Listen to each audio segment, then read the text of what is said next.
2020. Mapagpalang araw din po.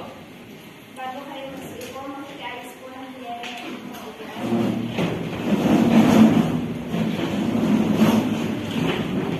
Pakialis po ng tahimik. Marila po yung umupa. Sa pagsisimula, nais ko munang ipakilala ang aking sarili. Ako si Binibining Nicole Martinez, kasama si Mega Rechito.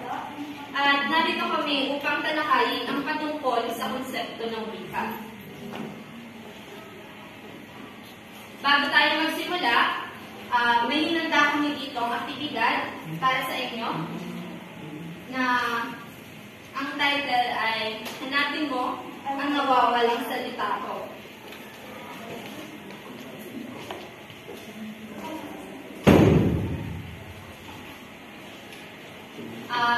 Dito, meron tayong palabunutan at kung sino ang ngalan na aking mabubunot ay ang siyang magsasagot sa aming hinandang aktibidad.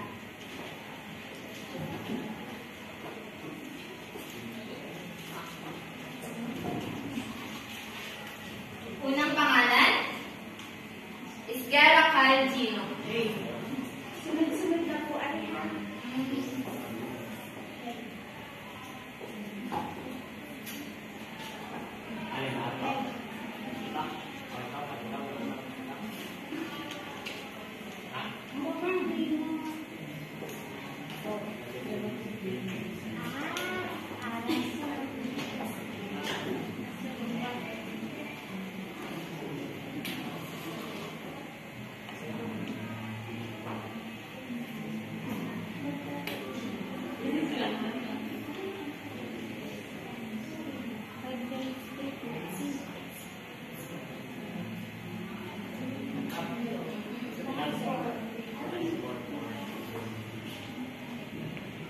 sumunod po ay si Gonzales Sofia Marie.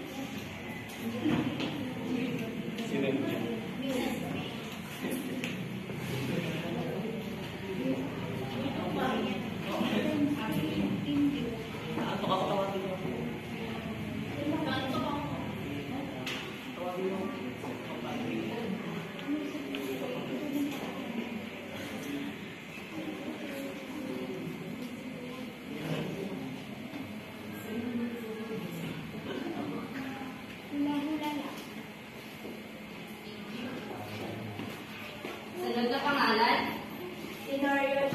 Mariel.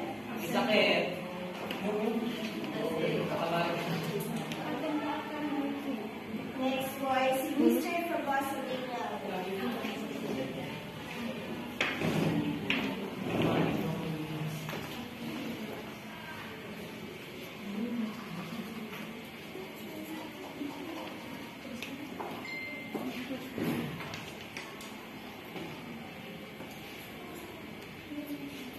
Next po ay si Mr. Bokal.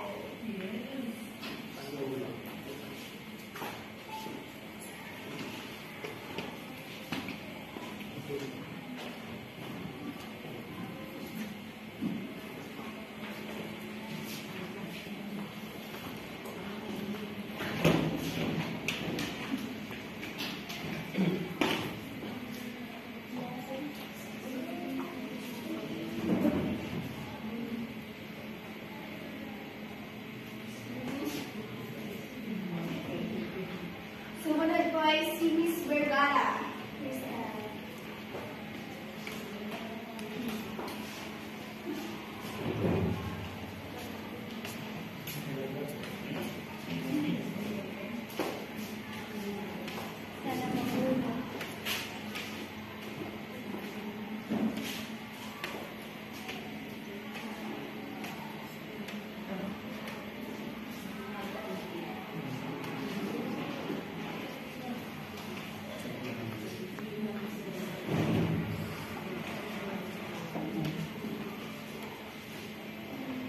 Last po ay si Magdani.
wikang pambansa, wikang panturo, wikang opisyal, bilingualismo, at multilingualismo ay tama. Magagaling mga bata.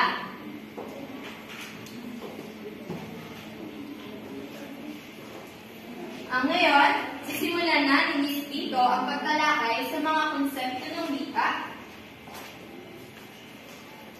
Ano nga ba ang wika? Ang wika ay isang mahalagang bahagi ng kultura at komunikasyon ng mga tao. Ito ay isang sistema ng mga gramatika na ginagamit upang magpahayag ng mga ideya, damdamin at impormasyon. Ano nga po pag sinabi natin wika, Mr. Shernan?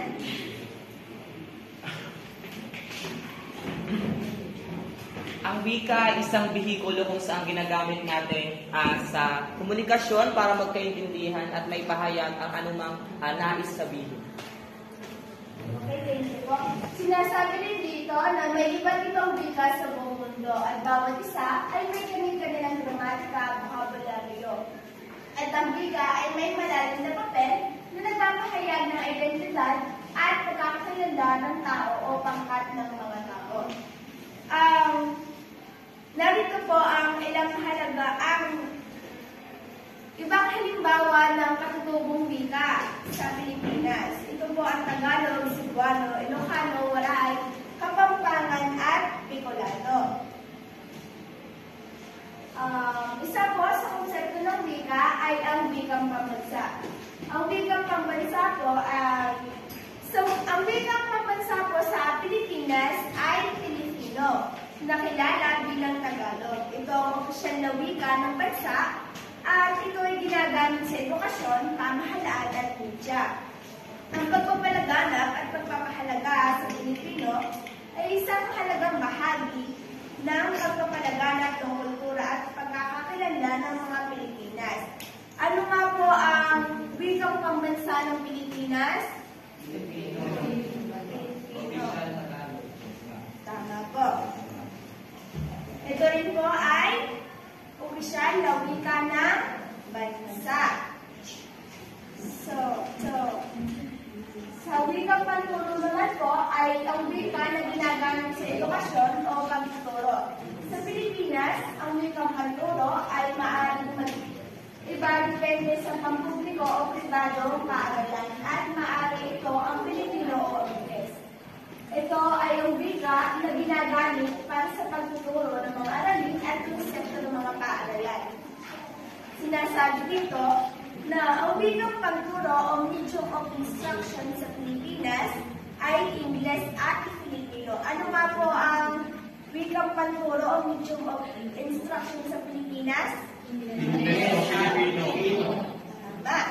Sa mataas na paaralan at universidad, karamihan ng mga paksang akademiko ay itinuturo sa Ingles. Sa mga paaralan ng Dayak High School naman, ginagamit ang Pilipino bilang isa sa mga wikang panturo kasama ang Ingles. Ito ay bahagi ng patakaran ng Department of Education upang itaguyod ang kaalaman at kasanayan sa mga wikang ito sa mga mag-aaral.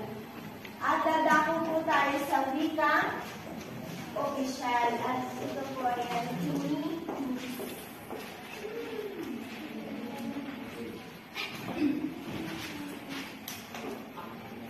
Ano nga ba ang wikang opisyal? Ang wikang opisyal daw ay ang mga wika na tumutukoy sa ginagamit ng opisyal na lingwahe ng ibang bansa.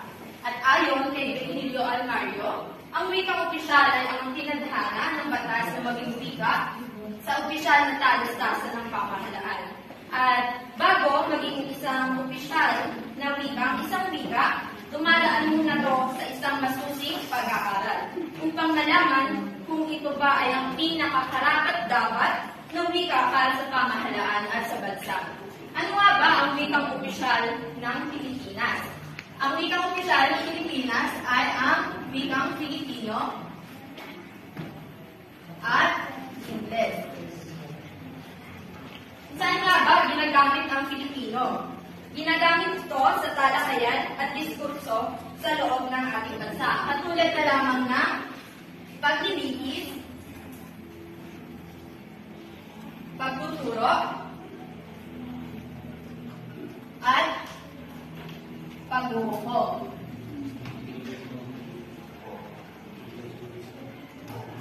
Ang wikang Ingles naman ay ginagamit sa pakikipag-usap sa mga banyaga.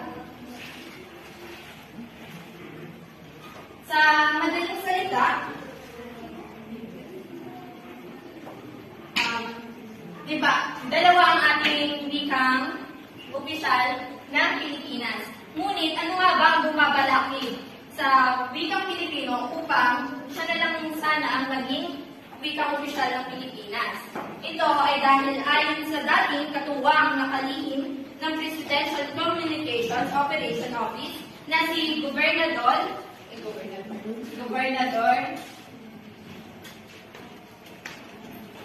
Celso Santiago. Ayon sa kanya, mahirap daw isalin ang ilang terminolohiyang pangkamahalaan sa wikang Pilipino. Sa madaling salita, ang wikang opisyal ay ito ang wikang maaaring gamitin sa anumang uri ng komunikasyon, lalo na sa anyong nakasulat sa loob at labas ng alinmang sangay at ahensya ng gobyerno. Ngayon, dadako naman tayo. Ano pa? Ayon sa Saligang Batas ng 1987, Artikulo 14, Section 7, ang mga wikang opisyal ng Pilipinas ay Filipino at hanggat walang ibang itinatadhanang batas, Ingles. Ngayon, ano naman ang bilingualismo? Ang bilingualismo ang ipinapakitang kakayahan sa pakikipag-usap sa pamamagitan ng dalawang wika. Diba, ang ibig sabihin ng bi ay dalawa. Ang lingualismo naman ay hangos sa salitang lingwahe na ang ibig sabihin ay wika. Kaya ang bilingualismo ay ang kakayahan sa pakikipag-usap gamit ang dalawang wika. At ayon kay Leonard Bloomfield, 1935, ang bilingualismo ay pagkakaroon ng magkasingkulan na gamit at kontrol ng dalawang magkaibang wika na ginagamit ng isang individual. Ano nga ba ang pagkakaiba ng bilingual at bilingualismo? Bilingual. Ang bilingual, ito yung individual, tao. Ito ay tumutukoy sa isang tao na may kakayahan na magsalita ng dalawang wika. Ang bilingualismo naman,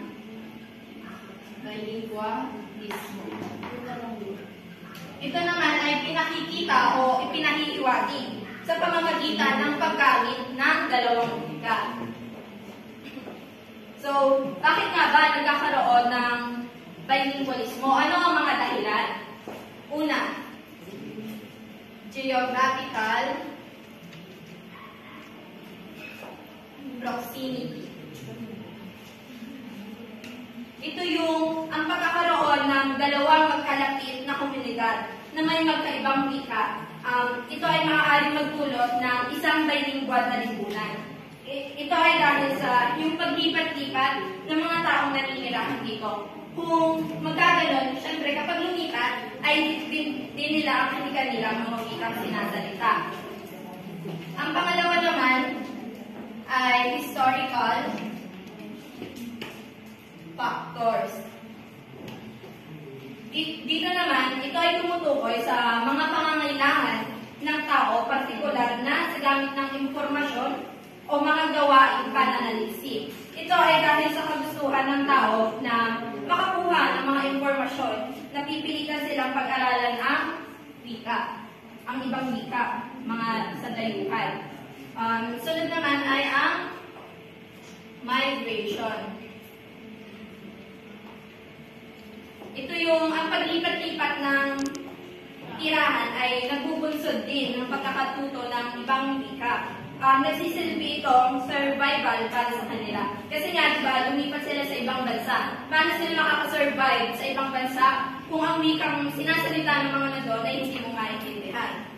Religion o religion. So, ang religion ay nagtataglay din ng malaking factor o isa sa mga dahilan tungo sa pagkatuto ng ibang wika. May mga relihiyon katulad na lamang ng Islam. Di ba may parang wika din silang sinasalita. Tapos mahigpit na pinananatili ang nagamit ng wika kung saan nasusulat ang scripture. O yung, di ba, may wika ang Islam. Tapos, kunwari, pumunta sila sa isang lugar. Tapos, ang mga wika doon ay pakitulad na lamang ng Tagalog. Magiging bilingualismo ito dahil ang mga taong nasa Islam ay mapipilitan o kailangang matuto ng wikang Tagalog. Kaya nagkakaroon ng bilingualismo. Ang panglima ay public, international relations. Ito naman ay ang tumutukoy siya sa mga ugnayang panlabas ng isang bansa tungo sa ekonomiyang pangpaunlad nito. Dahil dito, nagkakaroon ng tiyak na pangangailangan ng isang bansa na malaman ang iba't ibang konsepto ng ibang bansa na nasusulat sa wikang banyaga. Dumako naman tayo sa multilingualismo. Ano nga ba ang multilingualismo? Ang multilingualismo ay ang paggamit ng wika, dalawa o higit pang wika, anuman ang nivel ng kaalaman sa bawat wika. Ang multilingualismo ay hango sa salitang Ingles na multi, nang ibig sabihin ay marami. At lingualismo na hango din sa salitang lingwahe na ang ibig sabihin ay wika. Kaya ang ibig sabihin ng multilingualismo ay ang paggamit ng higit pa sa dalawang wika ng isang individual. Sa buong mundo, nabibilang ang Pilipinas sa mga bansang may maraming uri ng wika na ginagamit. Dahil sa nahahati sa kapuluan at iba't ibang rehiyon ng ating lugar. Tayo ay nagkakaroon din ng kanya-kanyang lingwahe at dialekto na ginagamit. At ayon sa huling talaan ng mga linguistiko, tayo daw ay mayroong halos 150 na uri ng wikang ginagamit. Ang pagiging multilingual ay hindi lamang tumutukoy sa kakayahan ng isang tao na magsalita ng mga wika, kundi pati sa kakayahan nitong makaunawa ng iba pang wika. So, hindi ka matatawag na multilingual o gumagamit ng multilingualismo kung ikaw lang ay nakakapagsalita ng iba't ibang wika. Kundi, dapat ay naiintindihan mo rin yung wikang sinasalita mo. Okay. So,